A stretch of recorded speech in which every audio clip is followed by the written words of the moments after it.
আসসালামু আলাইকুম প্রিয় চাকরি প্রত্যাশিত ভাই বোনেরা, আপনাদের সবাইকে স্বাগতম বাংলা অল জবস ইউটিউব চ্যানেলে। আজকে আপনাদের জন্য নিয়ে এসেছি জাগরণী চক্র ফাউন্ডেশন এনজিওতে senior officer audit risk management and compliance পদে এক নিয়োগ বিজ্ঞপ্তিটি প্রকাশ করেছে 7 জুন 2026। আজকে আমরা আলোচনা করব senior officer audit risk management and compliance পদে কতজন লোক নিয়োগ করা হবে, বেতন পাবেন কত, শিক্ষাগত যোগ্যতা কি, এমন সমস্ত বিষয় নিয়ে আলোচনা করব। বন্ধুরা, চলুন তাহলে আজকে নিয়োগের পুরো বিস্তারিত জানি। জাগরণী চক্র ফাউন্ডেশন পদের নাম senior officer audit risk management and compliance. এখানে খালি পদের সংখ্যা 4 জনের। স্যালারি মিনিমাম প্রতি মাসে 30,000 টাকার কথা বলা হয়েছে। আপনার শিক্ষাগত যোগ্যতা হিসাব বিজ্ঞান অথবা ব্যবস্থাপনা সাবজেক্টে স্নাতকোত্তর পাস হতে হবে। তবে এখানে আপনার সকল পরীক্ষায় দ্বিতীয় বিভাগ বা অথবা শ্রেণী থাকতে হবে। তৃতীয় শ্রেণী গ্রহণযোগ্য নয়। গ্রেড পদ্ধতির ক্ষেত্রে 4 মাত্রার স্কেলে কমপক্ষে 2 পয়েন্ট থাকতে হবে এবং 5 মাত্রার স্কেলে কমপক্ষে 2.50 মানে সিজিবি থাকতে হবে। এডিশনাল রিকোয়ারমেন্ট, এখানে আপনার জন্য সর্বোচ্চ বয়স নির্ধারণ করা হয়েছে 35 বছর। তবে সংশ্লিষ্ট কাজে যেসব অভিজ্ঞ প্রার্থী আছে সেসব প্রার্থীদের বিষয় বেশি বিবেচনা করা হবে বা অগ্রাধিকার দেওয়া হবে। Computer office program, email, browsing সম্পর্কে ভালো জ্ঞান থাকতে হবে। বাংলাদেশের যে কোনো স্তরে অডিট করার বা অডিট হিসাবে যোগদান করার মন মানসিকতা থাকতে হবে।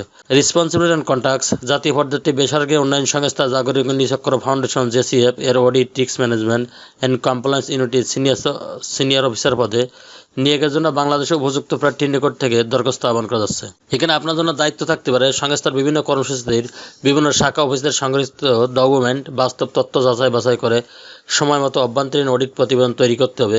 সংস্থার নীতিমালা ও ডোনার প্রতিষ্ঠানের শর্ত অনুযায়ী বিভিন্ন প্রয়োজনীয় কাগজপত্র, রিপোর্ট এবং কার্যক্রমে যথাযথভাবে সম্পূর্ণ সংরক্ষণ হচ্ছে কিনা তা পর্যবেক্ষণ করতে হবে। অফিসে সংরক্ষিত রিপোর্ট অথবা রেজিস্টারে উল্লেখিত সম্পদ ও দায়িত্ব সম্পর্কে আর্থিক তথ্যের সাথে প্রকৃত অবস্থা তুলনা ও রিপোর্ট আকারে উপস্থাপন করতে হবে। প্রয়োজনীয় ক্ষেত্রে বিভিন্ন প্রশ্ন করে প্রকৃত সত্য উদ্ঘাটন করার জন্য দক্ষতা অর্জন করতে হবে। সংকৃত তথ্য নিরীক্ষা করে সংক্ষেপে অডিট রিপোর্ট প্রস্তুত উপস্থাপন করতে হবে। সংস্থার শিশু সুরক্ষা, পিএসইও, জেন্ডার মানি লন্ডারিং ও ডব্লিউবি সহ সকল নীতিমালা অনুসরণ করতে হবে। এখানে কম্পিটিশন আধার বেনিফিট, আপনার জন্য যেসব সুযোগ সুবিধা বিদ্যমান থাকবে, আপনার জন্য শিক্ষানিবেশকাল থাকবে 6 মাস। এই 6 মাসে আপনার বেতন নির্ধারণ করা হবে 30,000 টাকা। তবে এই 6 মাস যদি সন্তোষজনকভাবে শিক্ষানিবেশকাল আপনি শেষ করতে পারেন তাহলে আপনাকে চাকরি থেকে নিয়মিতকরণ করা হবে। আর নিয়মিতকরণ করার পরে আপনার বেতন ধরা হবে 37,370 টাকা। এছাড়া নিয়ম অনুযায়ী অন্যান্য সকল সুবিধাদি প্রাপ্য হবেন। যেরকম সুবিধাসমূহের ভিতরে আছে বেতন ভাতা ছাড়া সংস্থার নিয়ম অনুযায়ী বাৎসরিক ইনক্রিমেন্ট, উৎসব ভাতা, সিপিএফ, গ্র্যাজুইটি, বৈশাখী ভাতা, ইনসেন্টিভ বোনাস, লাঞ্চ ভাতা, অর্জিত ছুটি নগদায়ন, মোবাইল বিল, সন্তানের শিক্ষা ভাতা সহ অন্যান্য সুবিধাদি প্রাপ্য হবেন। এছাড়া নির্ধারিত মেয়াদ উত্তীর্ণের যোগ্যতা, দক্ষতা, কর্মমূল্যায়নের ভিত্তিতে উচ্চতর পদে আমাকে নিয়োগ অথবা পদোন্নতির সুযোগ রয়েছে।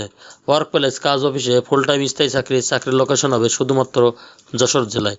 যে সমস্ত আগ্রহী প্রার্থীগণ আবেদন করতে চান সেই সমস্ত আগ্রহী প্রার্থীগণ জাগরণী চক্র ফাউন্ডেশন এর প্রধান কার্যালয় 46 মুজিব সড়ক, যশোর 7400 অথবা ইমেইলে আপনারা আবেদন পাঠাতে পারেন job.jcf@yahoo@gmail.com অথবা আপনারা লিখিত এবং ইমেইলের মাধ্যমে পাঠাতে পারেন। আপনারা ডাক অথবা কুরিয়ারের মাধ্যমে পাঠাতে পারেন। নির্বাহী পরিচালক, জাগরণী চক্র ফাউন্ডেশন বরাবর আবেদন করতে হবে। আবেদনপত্রের সাথে প্রার্থীর সদ্য তোলা পাসপোর্ট সাইজের রঙিন ছবি সহ পূর্ণাঙ্গ জীবন বৃত্তান্ত সংযুক্ত করতে হবে।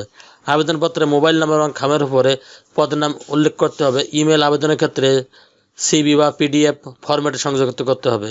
ইতিপূর্বে সংস্থার চাকরিতে অব্যাহতি প্রাপ্ত হয়েছেন, পদত্যাগ করেছেন, নারী ও শিশু নির্যাতন, মানি লন্ডারিং, যৌন নির্যাতন এবং যৌন হয়রানি অভিযোগের অভিযুক্ত প্রার্থীদের আবেদন করা প্রয়োজন নেই। তবে যে কোনো ধরনের সুপারিশ প্রার্থীর অযোগ্য হিসাবে বিবেচিত হবে।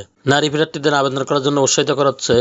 বাছাইকৃত ও সংক্ষিপ্ত তালিকাভুক্ত প্রার্থীদের নির্বাচনী পরীক্ষার জন্য ডাকা হবে। নির্বাচনী পরীক্ষা উত্তীর্ণ প্রার্থীদের জীবন বৃত্তান্তে উল্লেখিত তথ্যাবলীর সত্যতা যাচাই ও সংস্থার নিজস্ব প্রক্রিয়ায় সম্পন্ন করা হবে। প্রাক নিয়োগ স্বাস্থ্য পরীক্ষায় উপযুক্ত হতে হবে। যদি চ্যানেলটি ভালো লাগে সাবস্ক্রাইব করে সঙ্গে থাকুন এরকম নতুন নতুন চাকরি খবর সবার আগে আপনার ইউটিউব চ্যানেলে পাওয়ার জন্য। আর যারা সাবস্ক্রাইব করে রেখেছেন তাদেরকে অসংখ্য ধন্যবাদ। আল্লাহ হাফেজ।